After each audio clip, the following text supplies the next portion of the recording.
Good day, and welcome to another week of the Xbox North podcast. We are now at episode 12.5, actually.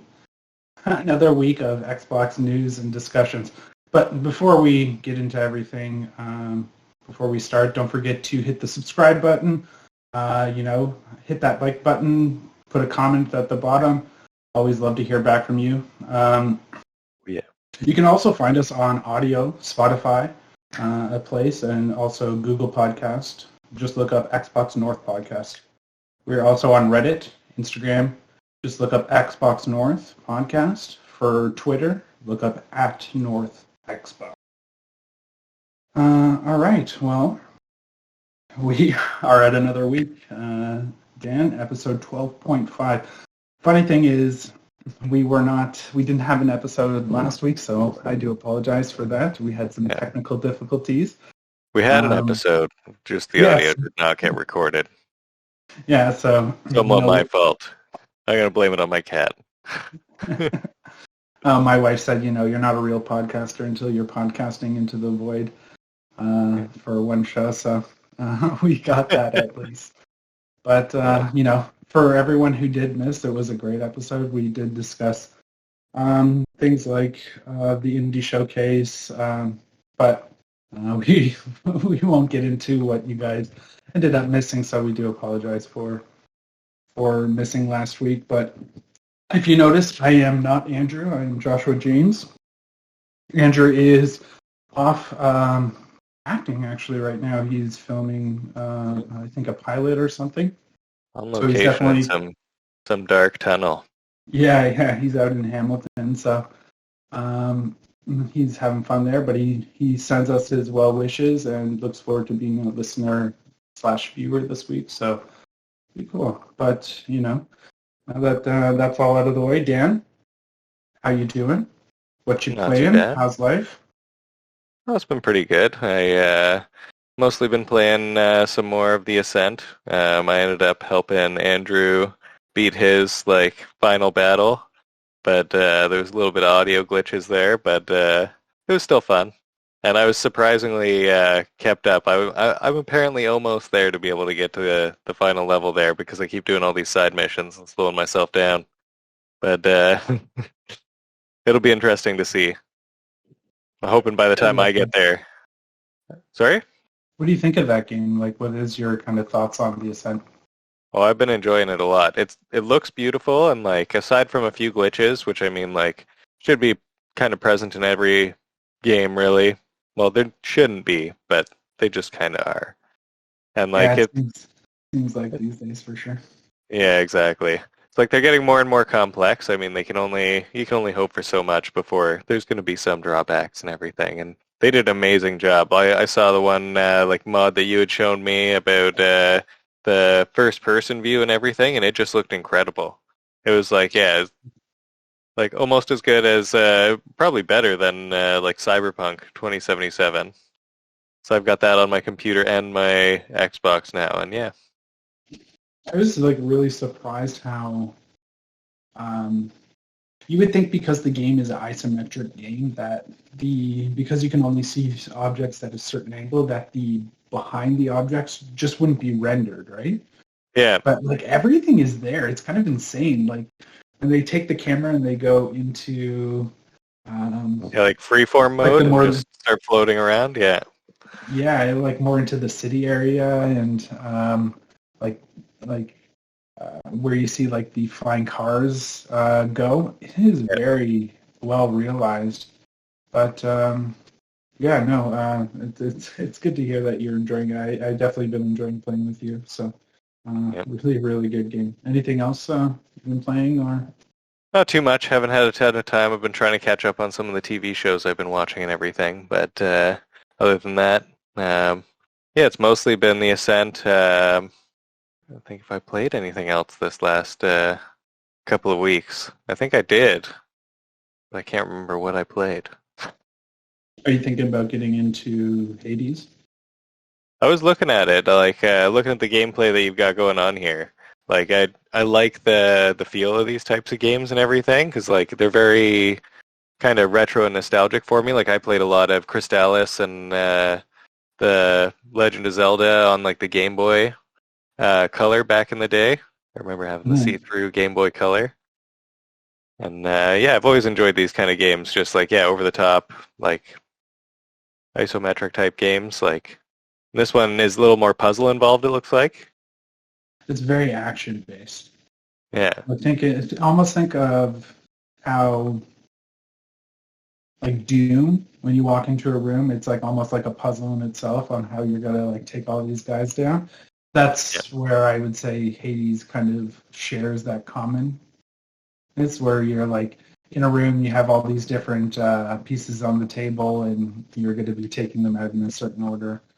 But, no, the game's been a lot of fun so far. Been definitely checking it out. Yeah, but it's well, you already have it, right?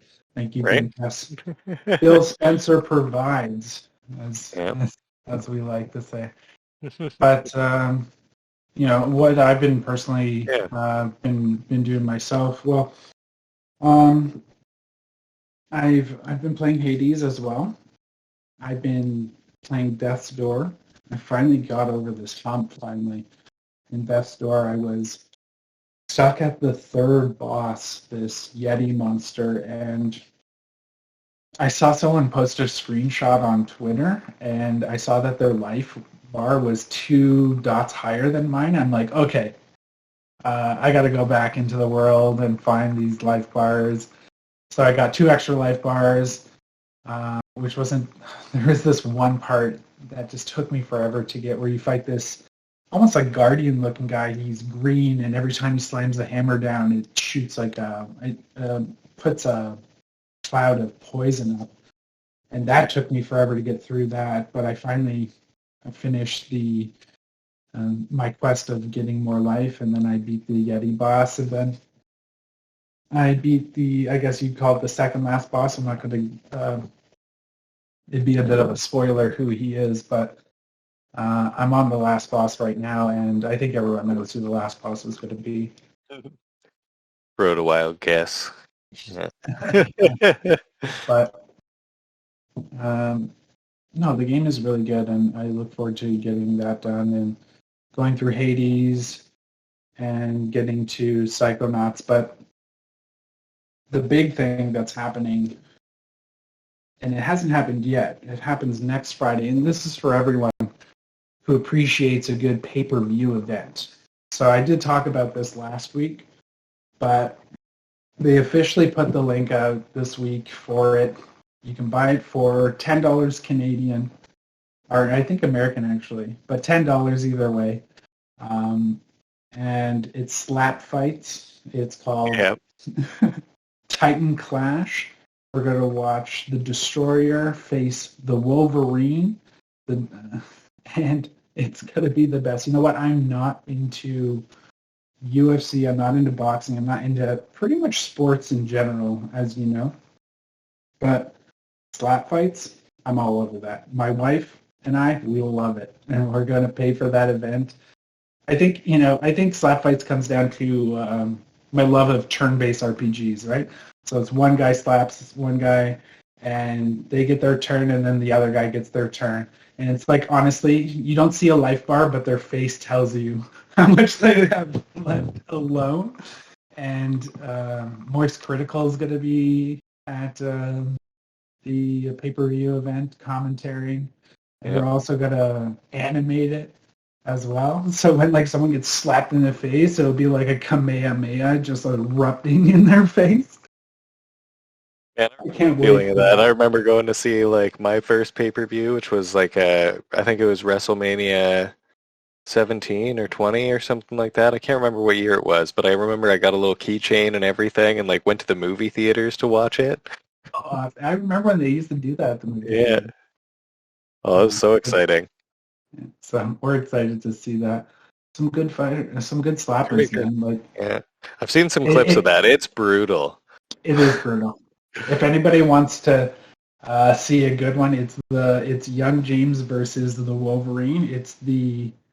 There's usually 6 to 7 rounds, but this was unlimited rounds. It was until someone essentially just gave up. Yeah. They go 14 rounds, and it's outrageous. Give up Outrageous. or pass out because like they will just knock them out with Out. those slaps. Like it's unbelievable.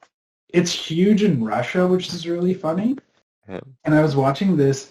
They put up like a biopic for this guy called the Dumpling, and they just showed his friend holding a watermelon, and he slaps the watermelon, and it explodes. I think I Under his saw that hand. clip. Yeah. And I'm like, damn, who wants to get slapped by that guy? Right? No one. Like your No head's one. not Good like luck. like your skull is a fair bit stronger than a watermelon rind, but still it's not like so Oh, much yeah. stronger that you want to have somebody just smack the Give me that in VR. Give me the slap fight VR game where it like detects as there are rules. It's a respectable sport, people. There are rules to it. There's no clubbing. Can't club. It has to be a legit slap to the face. You can't step as well. So there's no stepping. You have to have your feet firmly planted, and there's no flinching as well. So you can't be, you know, you can't you wuss gotta out. take it. Yeah, you just gotta That's rough. stand. You gotta just plant your feet like a tree and just take the slap. I think that'd be the hardest one. Like you'd have to run it off like a calculated amount of power, and like you got to have enough power to beat this guy before he knocks you out. So you got to try and figure out how much damage he's doing to you, and like make sure Exactly. your dance is all right and everything, and you don't flinch when he goes to smack the crap out of you. I already know how it would be for like a video game. Just take the mechanics of like a golf game and make a slap fighting game out of it. It'd be your feet where it's the bar, and Yeah, then you like get the perfect feet stance, and then it'll be the bar for this the slapping, and you have it perfect. you just got to get a roommate or something to stand in front of you and just smack the crap out of you while you're playing it. How do you even practice for that sport? You're just like, hey, mom, come here. Like, Start mouthing off to your mom. That's all you need. You go get a good few smacks in. And when I say that, it's the mom coming to slap you, so you can just sit there and take it. That's how you learn, right? But yeah, no, very much looking forward to slap fighting. It's going to be hilarious. Oh yeah. But we have a lot of to talk about today. We're going to get into, let's talk about what we usually talk about every week. Let's talk about Forza Horizon 5 and the fact that that they did show off their map. So finally, we get the map reveal for Forza Horizon 5. And it looks big, about 50% bigger than it was in Forza Horizon 4. The map they showed off was in the summertime, so we definitely know that they are going to be changing the seasons. But it looks like when the seasons change, it's not going to be like a widespread effect like it was in Forza 4. Would be more of it'll be more of individual biomes that will have more of an effect to it. So when it is wintertime, you're not going to just have a full snowy map, which kind of drove me crazy in Forza 4, to be honest. But now that we see the map, which I see that you did put it on, if to all our viewers, you can see it on screen there. But now that you see the map and that we know it's about 50% bigger, how do you feel about this map? For that big volcano. I do some mad jumps off of that. Yeah, they showed a clip where one of the cars, they did a jump right off the volcano itself. I think the volcano is a little strategic, though. I think it has a lot to do with line of sight for how the game world is and how they got something so beautiful running on a Jaguar CPU for the original Xbox One. Because it is a cross-gen game. Yeah, and there's so many effects and everything you can do with a volcano too. So like you can have it exploding if you want, if they end up doing that. It looks like they got a little river, a little lake up in the top of that. Yeah. So just add some extra terrain among all the rockiness. They even got like a little bit of snow off to the side and everything, so you can go racing down the mountain into some snow. I know there's weather effects in the game, so I don't know if they'll straight up have a volcano exploding like in Sea of Thieves, but I could see them maybe having like a river of lava or something like that. That'd That'd be be really super cool. cool. Oh But yeah. I think the mountain like almost like divides the map in half where, for rendering reasons, the game will probably be more of funneled upwards towards that mountain. So things can like they don't have to render. They can kind of trick the rendering process probably with that. But Yeah. it's actually one of those games that, well, one thing I can appreciate the fact that it is 50% bigger. So we're not getting like, oh, it's a 30% bigger map. No, it's twice its size. So it's just going to shine on the Series X. But it is one of those last. From what I know, it's like what Halo in this game are the last Microsoft first-party games that are announced to be cross-gen. Memory serves me right.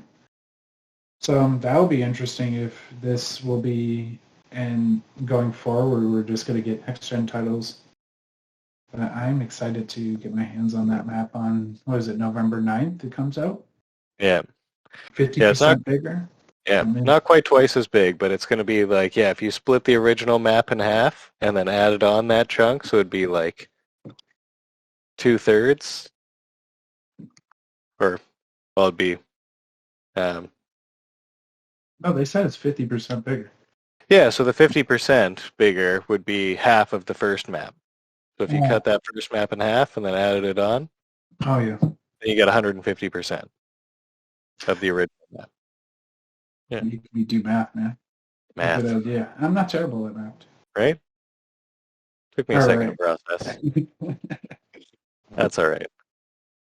Yeah, no, it looks good. A second for the Xbox One to process, that's for sure. Right? And I think there's even, like, if I could do that close-up again, is that even like an airport it looks like they got? Well, they got like an airport runway. They usually do a strip like that for drag racing. Every map always has a drag area on it. Got to have a good drag race area. Looks like a couple of different towns, so you'll have some good different terrain and some nice beachside views all along the coast there on both sides. I hope that there's I think they did show some mine ruins. I'd like to drive around those. Yeah. That'd be really interesting. That'd be cool. Especially if you can drive through some of them. Bet you're definitely going to be able to do that. Do some wicked jumps. I wonder if there's like an underground, I wonder if there's any tunnels in the game or anything like that. I'm curious. How... It's got to be at least a couple. You got to have some. Yeah, always a tunnel. I'm always into a good tunnel. It'd be funny if there was like an Easter egg for like a boring company tunnel, and it puts you on a platform and just shoots you through a tunnel. Really, like we did. That'd this for Elon. Yeah, you can only drive Teslas through it. Yeah, perfect, right? Yeah, it'd be an Easter egg. He's like, what? And then when you go to unlock the Tesla first, and then that'd be so funny. That's just awesome.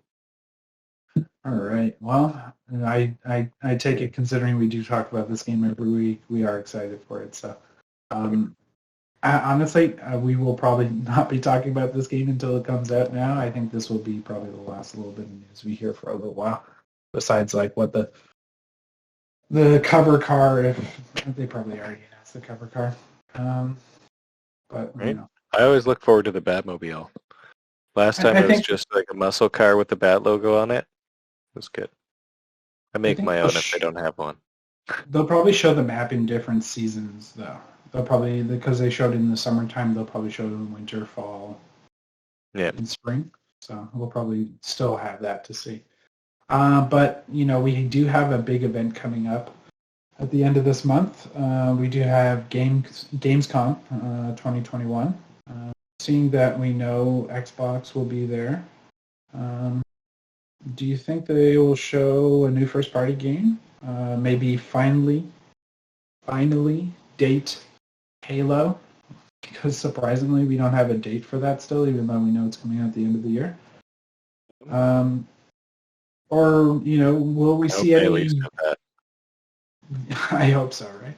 Or do you think they'll show off maybe even any UI updates or anything like that? What would you want to see out of GameCom? Mind you, They did kind of tempered expectations then, saying that they're going to be mostly talking about games coming out at the end of the year and kind of what we should expect for the holiday season. Yep. Which is funny because I guess E3 wasn't so much like that because they did talk about like Redfall. But yeah, what do you want to see out of Gamescom?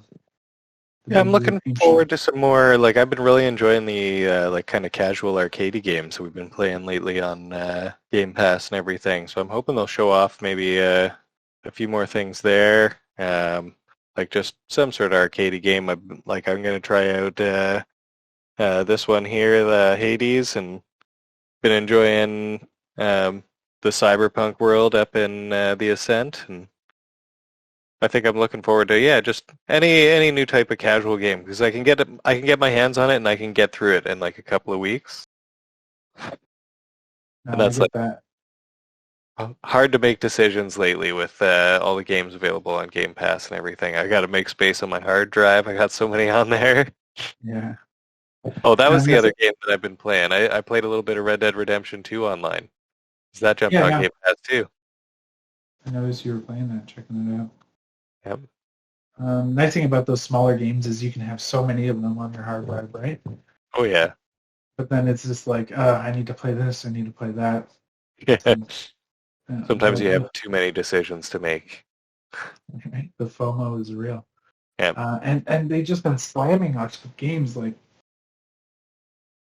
I want to beat Hades. We got Psychonauts 2 coming out. I just beat the Ascent, but I still want to even play the Ascent with you guys. I've been playing Death's Door. We got 12 Minutes that comes out tomorrow, which looks really interesting. Oh, that's going to be crazy. The time, I think you and your wife actually, if there is a game that would maybe interest her, I think you guys making those, bless you. Thank you. No problem.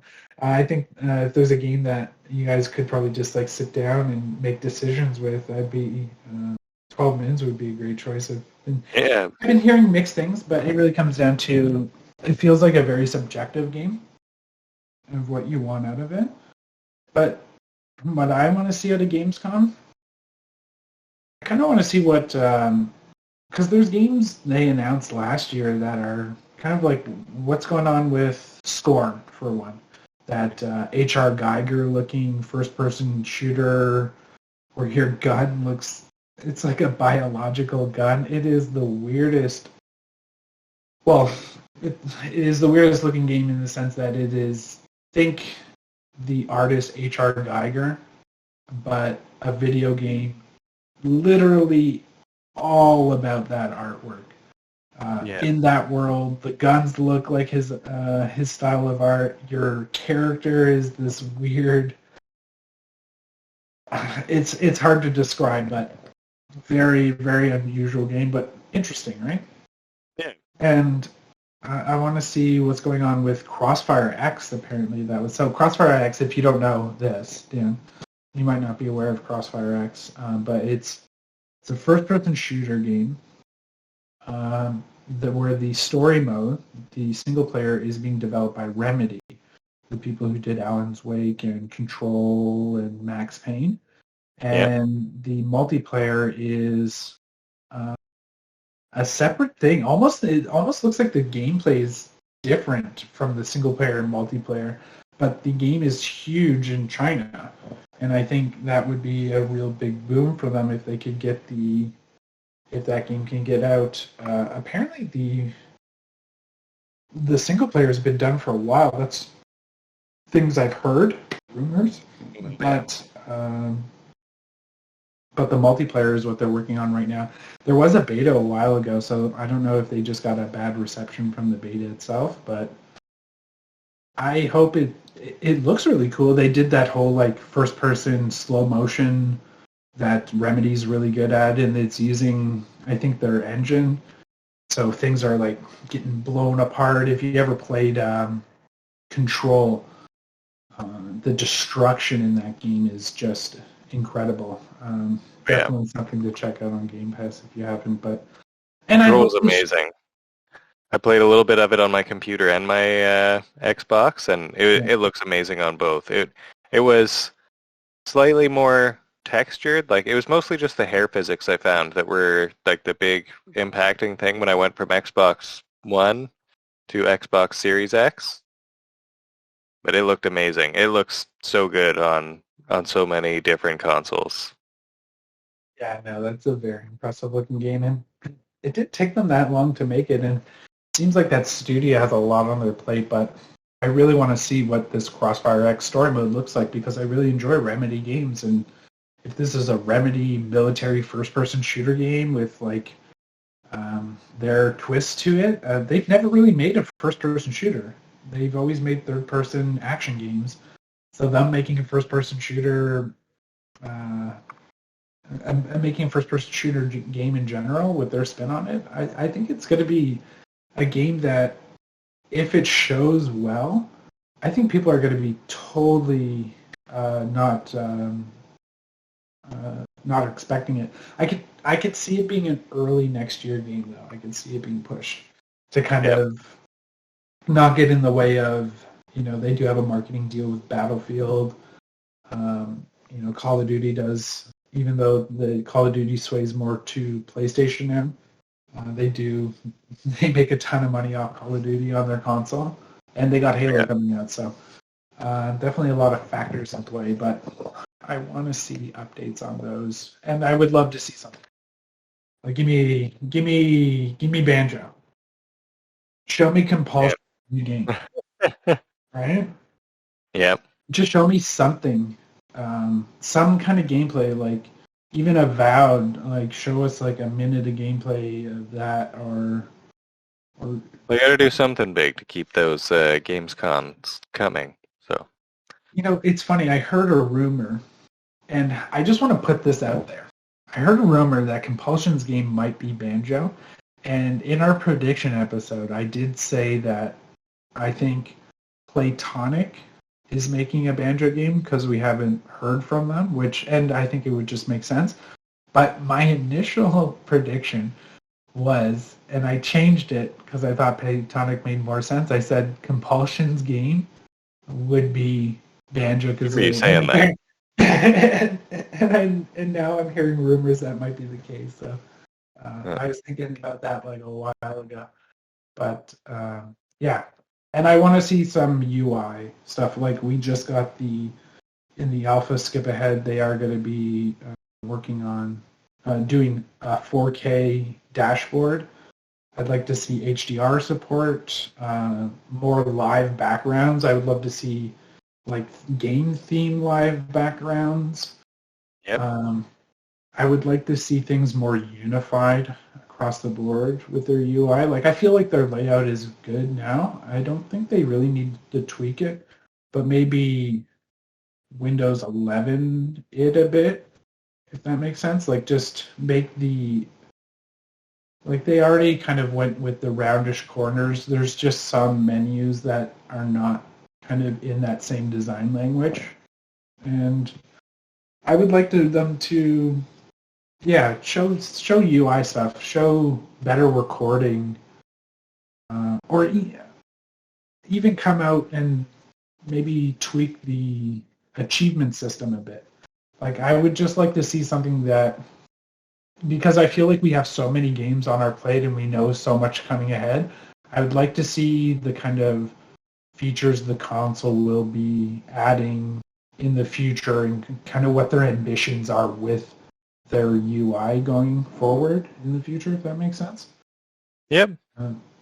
Exactly. See what they want to work on, what they're going to like expand and change on it, and what maybe new tools they might be working on it. Exactly. Considering we have all this power going forward, and cloud streaming will be eventually native on Xbox One, I feel like these features that they could integrate into the Series X, they could also kind of have older players access to it. Then again, that generation just needs to go away.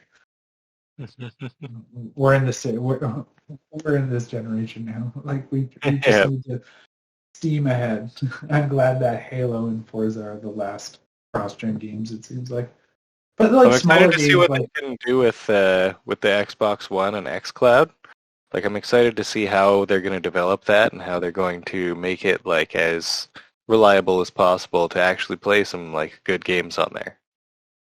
Yeah, and like if you have a direct connection, I've been playing a ton of xCloud on my laptop, which I finally got after Oh all yeah. this grief. But I've been playing a lot of xCloud on that, and even through the Wi-Fi connection, it works really good. Even through the browser, Yep. blown away. So if you have a direct connection, it's going to Oh feel yeah. like one-to-one eventually. Yeah, it's just it. They're getting better and better at it. And like I think like the Google Stadia was a little bit early. I was Mhm. surprised when they released and they were just like, yeah, we're going to make cloud gaming super good like right from the game. They've done really well. They did much better than I was expecting them to. And like same with like xCloud and everything too. I was not expecting much when I started with it, but like yeah, I've seen big improvements on it and like it runs much better than I expected it to. Yeah, no, it's a pretty impressive, and it's a pretty impressive service. And well, and speaking of services in GameCom, I would like to see them kind of go over what the future of their services looks like. What uh, Game Pass, maybe different tiers of Game Pass. Like people who just have mobile devices, why do they have to pay $15 a month to just get access to cloud streaming? It'd be nice if they had maybe a $5 tier that they had access that is strictly just cloud streaming. That's it with the cloud saves. Or a tier which I know me and you have talked about quite a bit where it's a family tier. Like I would pay $5 more um, for Xbox Game Pass Unlimited if it allowed me to have two other people on that account with no issues whatsoever accessing their own library on their own account. I feel Yeah. like that's an issue they need to solve. And I think it's a lot more feasible now. Like I know that like there's definitely going to be people who would want to use it as a loophole or whatnot. Which is the biggest problem that Microsoft has, but it's also kind of one of their biggest draws towards them as well. Like Microsoft's kind of notorious for not caring too much if you're pirating their Windows because they know at some point you're going to want a full copy. And like you're going to end up buying it when you have the money. Like for Yeah, the or Xbox and getting a everything. computer with it in general. Yeah, exactly. Getting a new computer, you're going to buy a copy of Windows that's included with it, right? Like same thing for all the rest of this. Is like if with the family thing, you could at least set up like a maximum of maybe 2 adults or something, or like have some restrictions on it. But like I know at least like I have a family account set up, so I've got like me, my wife, and my kids and everything on it, and they've got their own Game Pass type stuff, so they can play Minecraft and everything. And like yeah, you could just make that a part of it. Anyone in your Microsoft family could be a part of the pass, up to a certain amount of people anyways. And And yeah, maybe even like put a restriction where like if you have three people on a game on their own profile at once on that particular service, uh, if do a a Netflix fourth style. person, yeah, like if a fourth person tries, they can't because there's three other Yeah. people kind of using it. Um, they really need to figure out like profiles in Game Pass, especially if it's going to be coming to smart TVs. Yep. But I don't know. Is Gamescom the place for an announcement like that, or is that more of a CES announcement at the beginning of next year? Because they'll be showing off all the TVs and whatnot. But I don't know. I feel like there's a real opportunity for expansion of that service, especially the cloud-only access. Like they need a cloud-only access tier Yeah. for I people think who only play mobile. and I think for if nothing else then to develop xCloud. Because like you make like a lower cost tier that's xCloud only and everything, then you've got like a bunch of people signing up to pay you to be testers for all of your games and everything. They'll tell you what's good about Oh them. They'll yeah, tell you what's bad about them and where you need to develop them and everything. You get instant yeah. feedback on all that stuff. And I think for a developer to know that, okay, my game is coming to Game Pass, but also their cloud, but now their cloud has their own streaming. I could see their subscription numbers just skyrocketing at that point, right? Because Waiting to then see the that first. really takes the barrier of the console away. If Oh somebody yeah, only wants access to that, they should have that option. yeah. Like I'm waiting we to have see the the first like mobile like xCloud based game that starts to like broaden our perspective on like how you can use a cloud based game like that. Like there's been so many games before, like the PlayStation was like famous for it, and like Metal Gear Solid or whatever, where you're like unplugging the controller or turning off the console and everything to make things actually happen in game. Like I'm interested to see which is going to be the first kind of development for xCloud like that, and how they're going to develop it in the future. It's funny you mentioned Metal Gear because apparently Hideo Kojima's game he's developing with Microsoft is a cloud-based game. So it's funny that you mentioned his game. He might be a person to kind of maybe introduce something like that, where it's an idea Crazy. that can only be done in the cloud. Oh yeah, But I'm excited to GameCom see. should Sorry, be exciting. I thought of one other thing just now. It's just like I'm excited to You see tell me, Dane. the potential for xCloud and VR in the future. Because if they can get xCloud working really well and smoothly and everything, then you can get a much like lower grade, like you could use your phone as the VR system or whatever, or like Oh, at least like a like lower quality. Like I know you guys have the Oculus Quest, and it's yes. like a lower cost version than my full Oculus, but Well, it's just it streaming from the does like just as PC. much. Yeah, you can do streaming from the PC or you can do wireless, right? So Yeah. if you had wireless and you can get xCloud working really well, then you could do really high-end VR games without the need for such a powerful computer or like just even like a powerful VR headset. It's basically what they're doing right now is like your VR headset on its own wireless will run most games, but not the super high-end games it'll struggle with, like my PC kind of struggles with sometimes. Like, but you've got the sweet PC to hook it up to that you can play like pretty much anything you want on there. This, I really want to be wowed Yeah. with something. I just want something to surprise me at Gamescom. I feel like they have an opportunity, especially because it speaks to more of a European crowd. I feel like they have a real opportunity to um, show some. I know they've been tempering expectation, but they tempered expectation for E3, and their E3 was absolutely phenomenal. So um, I feel like now when they say that, they're like, yeah, they got one thing that you might like. So um, I really look forward to Gamescom. But kind of moving away from Gamescom, and you were saying you were playing Red Dead Online not too long ago. Speaking about Rockstar Games and what they make, apparently there is a GTA 3, a Vice City, San Andreas are all being rumored to be getting the remastered treatment. Is this something you would actually want to go back to and play if they did remaster these games? I feel like my biggest problem with a lot of games like that is like the remastered copy is nice and all, and like I loved the game when I first played through it and everything, but I find the nostalgia doesn't last super long to want to like get full it back into that game because they were like substantial games back in the day and everything too. And like it's like even like an Elder Scrolls remake, like they remade it like God knows how many times now. But like I've got the special edition that has like all the better graphics and everything and runs smoother and like I played it for a little bit.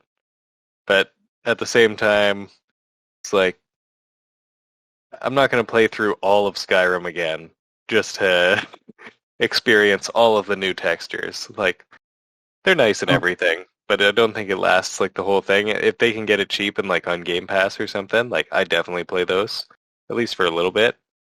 what if though it was, and this is another rumor, what if it was a sales like bonus for buying the next gen version or the current gen version of Grand Theft Auto 5 that's coming out apparently at the end of this year. Yep. The native version of that, because they're not going to be like, hey, smart delivery. They're going to just resell the full game to you. What better way to buy Grand Theft Auto 5 for the third time than getting a remastered of all three of those games? And man, if it's all three in one package though, and it's running on a new game engine, apparently it might be running on Unreal. Yeah. That could be interesting, even for nostalgia's sake. Just walking around the original Los Santos and being able to go to Vegas. That was the best part of. Yeah, I think one feature of the remade games, like Halo, did really well because they had the press a button and you get to see the old version and the new version of the game and everything. I really enjoyed that, and I think the technical, I guess, aspects of that can be difficult to implement depending on how much you've remade the game as well. Because Halo just did a straight port and just retextured everything and just made it look so much better. So it was really easy to just either apply the new textures or don't apply the new textures. We're powerful enough, we can do this now. Yeah, no, I like the approach 343 took with the Halo remastered editions, because I like the fact that you could just switch between the two engines. Yeah. Because it was just layering on top of the other one. And they did that with the second one as well. It was really nice when you got to play it on Series X and it was just an instant change. Or when it was on Xbox One, it was an instant change between the two engines. Where it took a minute on the 360. So cool. Yeah. At least for the Master, not the Master Chief Collection, but memory serves me right, Halo Combat Evolved remake came out on the original 360. Yeah, I think so. And the on the 360, because it was made in the previous generation, and I think they released it on PC either not that long after or around the same time. Yeah. So definitely, if they can get the similar treatment, I think it would be cool to go back. But man, it's one thing that Rockstar just, I feel like they just can't get right is their gameplay, their controls. They're so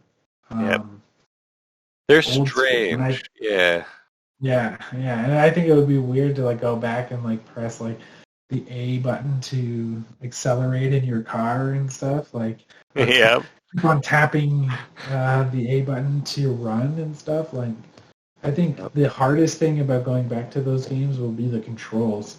So if they can take that game and update the controls, I think that would be very interesting. If they can modernize that aspect of the original Grand Theft Auto, I think that would be more appealing than even a graphics overhaul. But if they can modernize that, that'd be really nice. But I'd like to see, just, it never hurts to see a classic kind of revisited and put back on the map. But Rockstar doesn't need any more. So. They sell 150 million copies of Grand Theft Auto 5 now. The second or third best-selling game in history. Well, I forget which one it was on. I think it was if you're paying for the live version or the PlayStation version or something, then you're getting $1 million a month or something. Yeah, the PlayStation, they're getting an extra $1 million a month or something. Yeah, something like that. But PlayStation is getting a perk for rebuying a game again. Yay.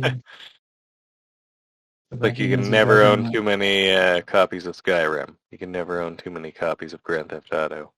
I feel like when Grand Theft Auto 6 eventually comes out, they're going to have to figure out a way for people to migrate their character over to the new game, because you're gonna have all these people who will be they've spent so long. I have this huge garage. Yeah. I have all of these things. And he's like, All the DLC and everything they've released for that over the years. yeah.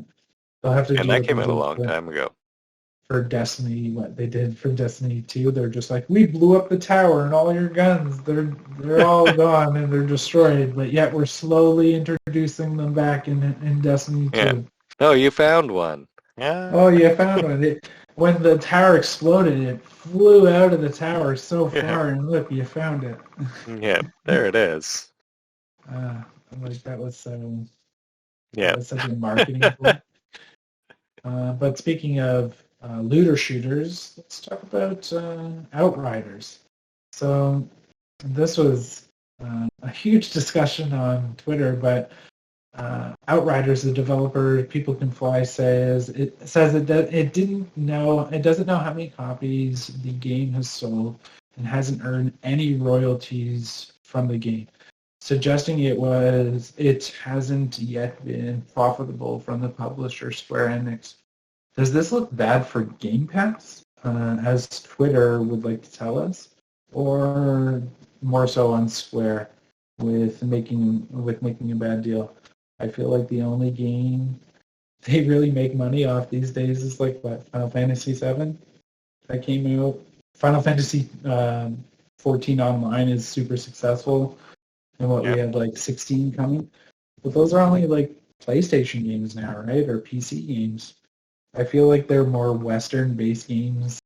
They expect way too much money generated from them, and they just expect a lot from them. Like, I think they initially thought Tomb Raider was going to sell like what, 12 million copies or something like that, like something outrageous.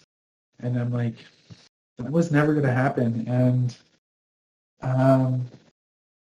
considering the bad development and result of the Avengers games and how it seems like they just can't get these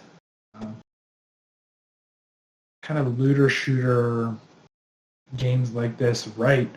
Yeah, Does it look bad on Game Pass, or is it just Square Enix making a bad deal and just or does it look bad on People Can Fly? Because in the end, Game Pass, I feel like the game wouldn't have gotten as much of exposure as it did, and it was a good game, but it had issues, and those issues you can say were on full display because there was so many more people playing that game. I don't see it as I don't like think it people. looks so bad on Game Pass. I think it definitely shows like what can happen. At least sometimes on Game Pass and everything is like not all games are going to be a success. I think it's really a lot of like the games trying to catch that niche when it's happening. Like the big Battlefield games like a couple years ago, just like they were getting huger and huger, and there's still a lot of people who love playing them and everything. But I mean, like you get too many Battle Royale games, and then you're just releasing another Battle Royale game. You're not releasing something new and exciting and everything. And I think Outriders had a lot of good aspects to it, and I think it was just buggy enough that it didn't keep enough attention for the longest time, for like a long enough period of time, I guess. There's still definitely a lot of people playing it, and I think they're still making updates to it and everything. But if it's not making that much money, I guess I'm curious to see how they actually like record those sales and everything. Is it just downloads per game? Like, is it whoever tried it on Game Pass, and depending on for how long? Well, they say they just don't know how many copies that has sold. They haven't received any royalties, so I feel like they weren't privy to any of these dealings, and Square kind of took Edge of that, maybe. Yeah, took the lead on that, but the fact that, you know, in the initial statement, the person who did kind of talk about it kind of alluded to, you know, they did put the game up in a lot of promos, like they were giving away free with graphics cards, it was free with Game Pass, and mind you, not on PC Game Pass, so it still sold really good on on Steam. It sold probably very good on PlayStation, and I feel like that hype that Game Pass did give it the push it needed. So it'd be funny if we would just be in the same exact boat, which I believe we would be if it didn't go on Game Pass. I feel like that game would be more of a flash in the pan than it initially was. But I also think it comes down to, like I was saying, it came down to bugs. There was a glitch in the game that deleted your inventory. Also, there was Never just a lack of bug to have. Yeah. never a good bug for a looter shooter, right? And I feel Yeah. like it was just a lack of support. Like a game Yeah. like that, like we beat the story mode, and there wasn't really a reason to go back. Like what, to get more gear, to do what, to fight like a bigger thing? Like who cares? There wasn't really.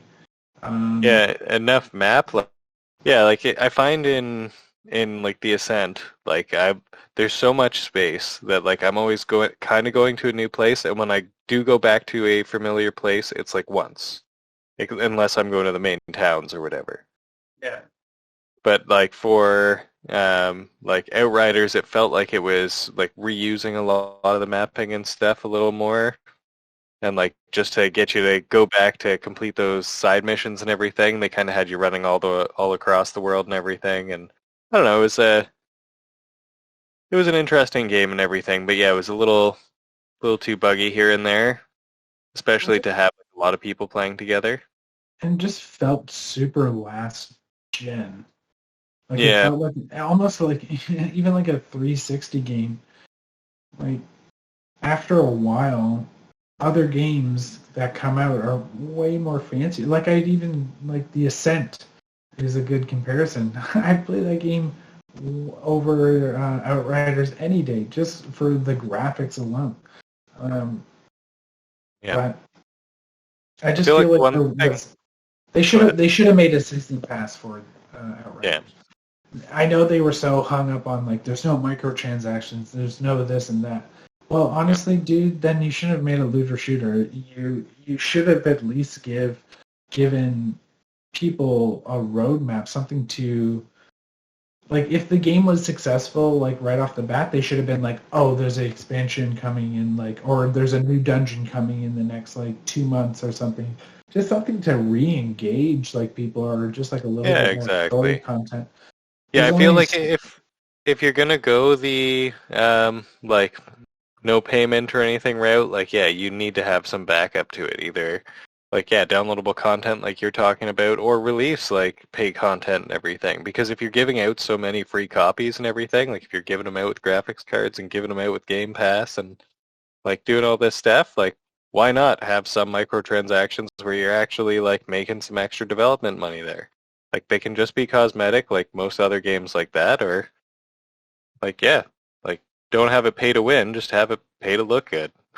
yeah, like I don't find a season pass that does something like that is a bad thing to have, and also have like a free version of that season pass where you get that nice shiny thing at the end.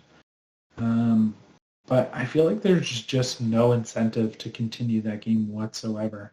Yeah. Um, and I feel like it needs to leave Game Pass. I feel like a game like that almost should go through a cycling where it Yeah. leaves and people kind of get that like, oh my god, it's leaving, I gotta buy the game, and Yeah. then buys the game. I feel like Game Pass can be pretty good at almost let's put the game on there for 2 months and uh, you know, like I would imagine there's people who see a game leaving, try the game, and just will buy the game. Like if you have a service which they think is at like 23 million people, and you have even like 1% of that buy your game because you're leaving, that's awesome. And even Not if sure it's like about 2 months. 10%, I'd maybe go 6 months, but or yeah, 6 months. Right? I would love to see them do like they do the free play weekends on Xbox Live Gold. I would love to see yeah, them advertise that more and get more bigger games into um, free play weekends or uh, absolutely. just something. You know what? Like, why can't we rent games in general? Like, why can't I go to the movie area and buy the movie or rent the movie? Why can't I do that for games? I feel like if Sony was just like, oh yeah, you can rent games now, they won. Yeah. Let's just say, like, if you could rent the games, I think, you have a good point there. Is like somebody might be willing to throw down like $5 to rent a game for a week or a month or whatever, and then it revokes that access for you. And then, like, if you rent it enough times that you would have paid for the entire game, then you get the game. And then you get the game. I feel like there should be for games that are not on Game Pass, like have Game Pass, but I feel like Microsoft should be like, hey, do you guys want to allow people to rent games as well?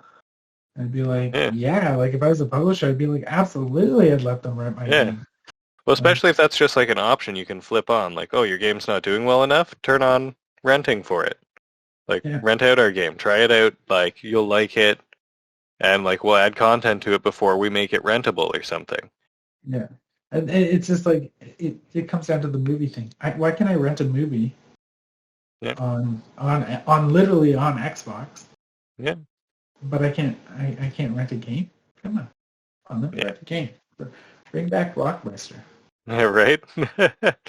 But yeah, I think Game Pass has nothing to do with them getting. I think they just got a really shitty deal, sadly, and I think it's starting to really show Square Enix's negligence towards their other properties. But they're a Final Fantasy machine, and they just kind of got to realize that. Yeah. But I feel bad that People Can Fly got kind of a little bit. Yeah, the shit end of the stick there. Okay, so this is a topic we talked about last week in our fantastic, mind you, great episode that no one's going to hear. But you know what? My wife did World's hear it. greatest episode. Greatest. I don't think we'll ever be able to top that, right? My dog listened to it, and he can talk now. There you go.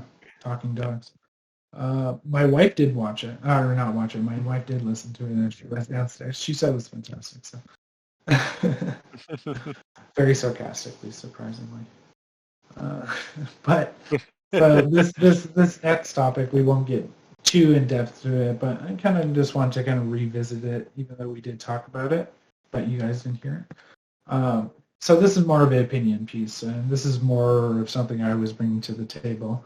But it's about Quick Resume and how it's a very underutilized feature. I've not seen a new game use that feature.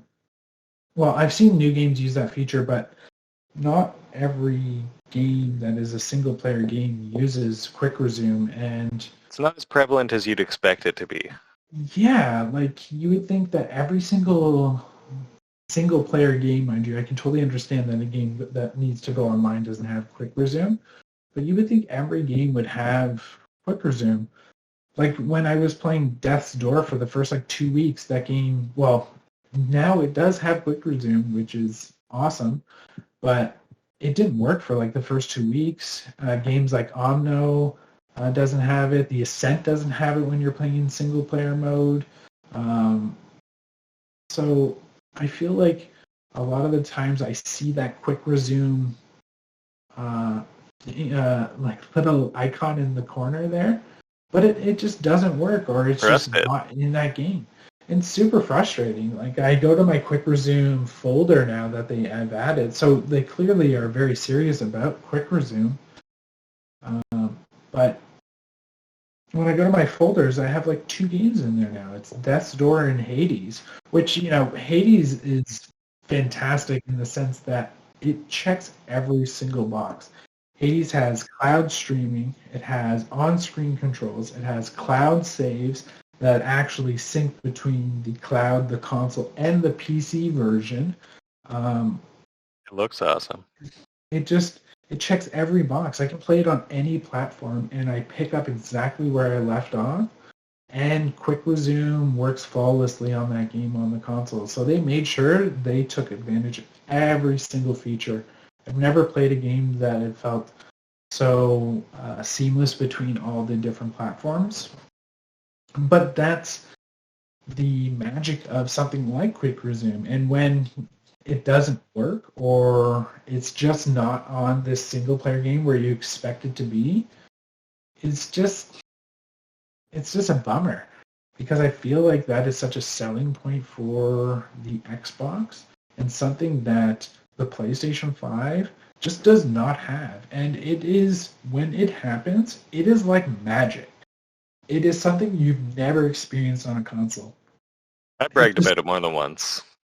Dude, I feel like it was more prevalent at the beginning of the console, because there were some games I didn't play for a month and I'd hop back on and it's right there, quick resume, and now I only have like 2 games in my list. Microsoft, get on these guys' ass and just be like, hey, this needs to be a mandatory feature for your game. It was updated like back in May to start showing you the view of all the like little tiles of the quick resume. So now you actually get a better visual of it, but yeah, you're not seeing as many games. Like, it was funny because, yeah, like you were saying, like I had a whole bunch of games on there that supported quick resume, and they were showing up on my little menu there, but kind of as I went and like moved some games around and everything, and I've been downloading some new games and stuff, like the box kind of got smaller and smaller, and I was kind of disappointed in that.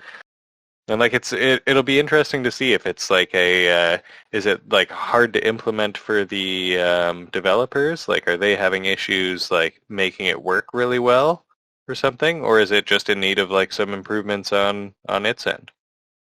That's something I would love to ask a developer about. Like, what is how does quick resume affect your game engine? Because I've seen it screw up a game. Like, I've turned a game on from quick resume and it's kind of frozen, or it only lets me move in one direction. So there must be something that it does to the engine itself or the game itself that is a reason why developers are not utilizing it more. But like I said, when a game does use it, I feel like I want to go back to that game because it's just there. You know, it's just suspended in that last moment you touched it in, and you can go right back into that exact moment. I was loving Wolfenstein. Wolfenstein used a lot of that, and Doom used a lot of that. I think that's part of the only reason I managed to get through Doom as quickly as I could. No, Doom didn't have quick resume, dude. Oh, no, it didn't. That's right.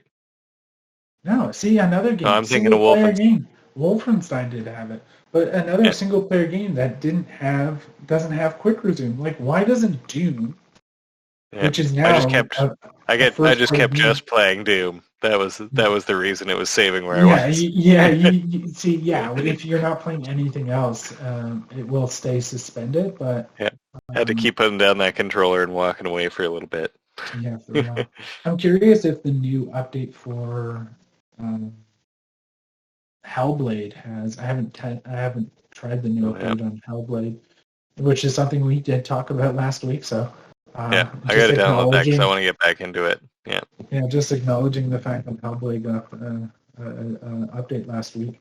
I'm curious if it supports quick resume, so we will find out next week. But yeah, developers, use quick resume. I feel like if it was a feature on PlayStation, every single-player game would be having quick resume. No problem. It's on PlayStation.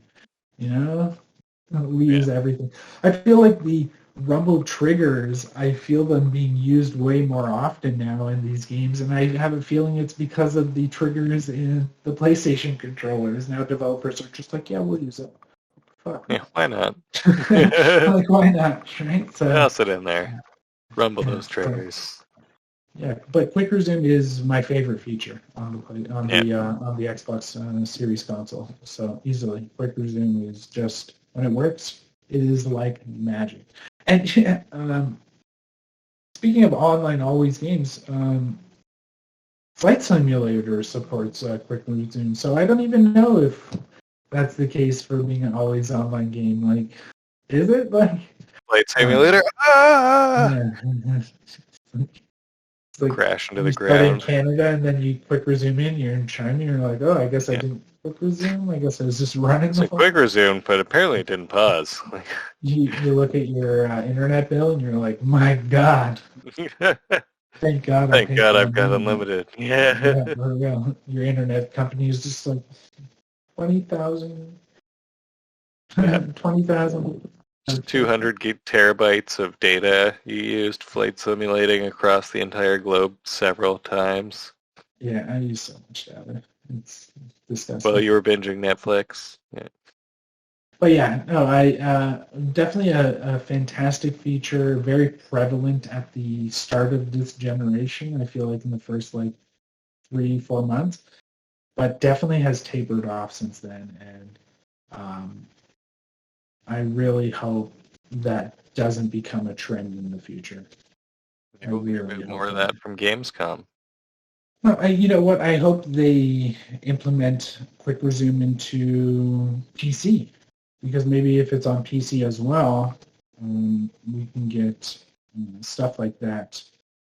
And yeah, maybe we'll hear something in Gamescom, like you're saying. But yeah, just don't let it die, Microsoft. Don't let quick resume die, because that is probably one of the most unique and incredible features your console does. It's something no one does. PCs can't do it. PlayStations can't do it. Only the Xbox Series X does this quick resume, and when it works, it's like magic. Know that.